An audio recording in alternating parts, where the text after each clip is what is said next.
नमस्कार, जय हिंद, वंदे मातरम। एक बार फिर से आपका बहुत बहुत स्वागत है हमारे YouTube चैनल में। आपको बता दें कि जम्मू कश्मीर के अंदर इस बार 2023 के अंदर विधानसभा चुनाव है और विधानसभा चुनाव के अंदर अगर देखा जाए तो अब की बार 370 धारा हटने के बाद में अब 90 सीटों पर सबसे बड़ा अब राजनीति खेली जा रही है। अब जम्मू कश्मीर में पहली बार विधानसभा चुनाव होने जा रहे हैं और किसकी बनेगी सरकार जम्मू कश्मीर के अंदर, वो सबसे बड़ा देखने के लायक होगा। महबूबा मुफ्ती और बीजेपी कांग्रेस के बीच में सीधी टक्कर अब की बार जम्मू कश्मीर में देखने को मिलेगी। तो क्या जम्मू कश्मीर के अंदर डबल इंजन की सरकार बनेगी या फिर से बनेगी कांग्रेस सरकार? आपके बीच में 90 सीटों का सबसे बड़ा मास सर्वे हम लेके आए जो सी वोटर टीम नाउना पलौदी सट्टा बाजार ने आज ही जारी किया। बहुत ही बड़ा सर्वे है। हर एक सीट के बारे में आपको हम बताएंगे कि 90 सीटों में से कौन सी सीट किस पार्टी को मिलती हुई दिखाई दे रही है। बने रही हमारे साथ और वीडियो को एंड तक। सरकार आपको बता दें कि पहली सीट है अनंतनाग, जहां पर कुल 6 विधानसभा, 6 में से बीजेपी को 1, तो INC को 3 और PDP को 1 और DAP प्लस को 1 सीट मिलती हुई दिखाई दे रही है। बहुत ही बड़ी विधानसभा है यहाँ पर। और अगली विधानसभा की बात करें तो बांदीपुरी है। बांदीपुरी की बात करें तो बीजेपी को 1 सीट मिल रही है, वही INC को 2 सीट और PDP को 0 और DAP को भी यहाँ पर 0 सीट पर मिलती हुई दिखाई दे रही है। बहुत ही बड़ी खबर आ चुकी है। जम्मू कश्मीर विधानसभा चुनाव होने जा रहे हैं। बारामूला की बात करें तो बारामूला के अंदर कुल 7 विधानसभा, जहाँ बीजेपी को 2, INC को 2, PDP को 1 और DAP को 2 सीटें यहाँ पर मिल रही है। यहाँ पर बीजेपी, कांग्रेस और DAP के बीच में कड़ी टक्कर अब की बार देखने को मिलेगी। अगली विधानसभा जहाँ बड़गांव है, बड़गांव के अंदर कुल 5 विधानसभा है। बीजेपी को 1 सीट मिल रही है, वही INC को 2 सीट और PDP को 1 और ASP को यहाँ पर 1 सीट मिलती हुई दिखाई दे रही है। यहाँ पर PDP और INC के बीच में कड़ी टक्कर मिलती हुई दिखाई दे रही है। उधमपुर जिला है कुल, जहाँ पर 3 विधानसभा है, जहाँ बीजेपी को 1 सीट मिल रही है, वही INC को 2 सीट और PDP को 0, यहाँ पर ASP को भी यहाँ पर 0 सीट मिलती हुई दिखाई दे रही है। बहुत ही बड़ी विधानसभा है। और थोपिया विधानसभा की बात करें, थोपिया जिले के अंदर 2 विधानसभा है, जहाँ बीजेपी को 0 सीट मिल रही है, वही कांग्रेस को 1 सीट और PDP को 1, तो ASP को 2 सीटें मिलती हुई दिखाई दे रही है। बहुत ही बड़ी विधानसभा क्षेत्र में आपका।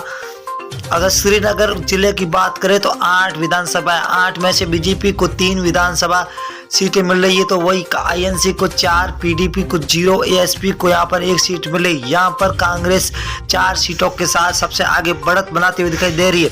अगली विधानसभा है सांबा। सांबा के अंदर 2 विधानसभा, जहाँ बीजेपी को 0 तो और कांग्रेस को 1 सीट मिल रही है, PDP को 1 और ASP को यहाँ पर 0 सीटें मिलती हुई दिखाई दे रही है। बहुत ही बड़ी जम्मू कश्मीर में आपके बार पहली बार चुनाव होने जा रहे हैं। अगर रामबन जिले की बात करें तो कुल 2 सीटें, 2 में से बीजेपी को 1, INC को 0 तो PDP को 1 सीट मिल रही है, वही ASP को 0 सीटें मिलती हुई दिखाई दे रही है। बहुत ही बड़ी विधानसभा सीटों में से आपको हर एक सीट के बारे में आपको बताएंगे। DRC जिला है, जहाँ पर कुल 3 सीटें हैं, 3 में से बीजेपी को 0, INC को 1, PDP को 1, तो ASP को यहाँ पर 1 सीट मिलती हुई दिखाई दे रही है। बहुत ही बड़ी फेरबदल होता हुआ दिखाई दे रहा है आपकी बात जम्मू कश्मीर के अंदर। जम्मू कश्मीर के और पुलवामा की बात करें तो पुलवामा जिले के अंदर कुल 4 विधानसभा, जहाँ बीजेपी को 2 मिल रही है, तो यहाँ पर INC को 1 सीट, वही PDP 0 पर है, तो ASP को यहाँ पर 1 सीट पर संतुष्ट होना पड़ेगा। अगली विधानसभा की ओर रुख करेंगे तो दोस्तों राजौरी जिला, जहाँ कुल 4 विधानसभा, 4 में से बीजेपी को 1, INC को 2, PDP को 0 तो ASP को यहाँ पर 1 सीट मिलती हुई दिखाई दे रही है। बहुत ही बड़ी विधानसभा ये राजौरी जिला है, जहाँ पर कुल 4 विधानसभा थी।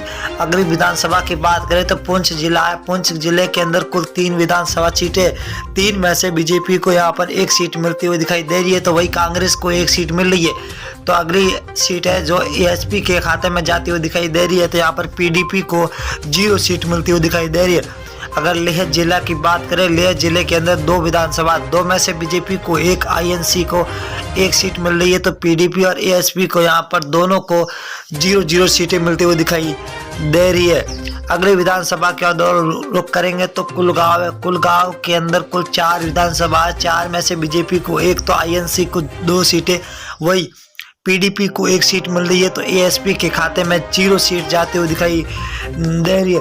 अगला जिला है आपका हाथ में कुपवाड़ा। कुपवाड़ा जिला के अंदर कुल 5 विधानसभा है, 5 में से बीजेपी को 3, आईएनसी को 2, तो पीडीपी 0 पर है, तो यहाँ पर एएसपी 0 पर। यहाँ पर बीजेपी और कांग्रेस के बीच में सीधी टक्कर होती हुई दिखाई दे रही है। अगली विधानसभा की दोस्तों बात करें तो यहाँ पर है कुपवाड़ा।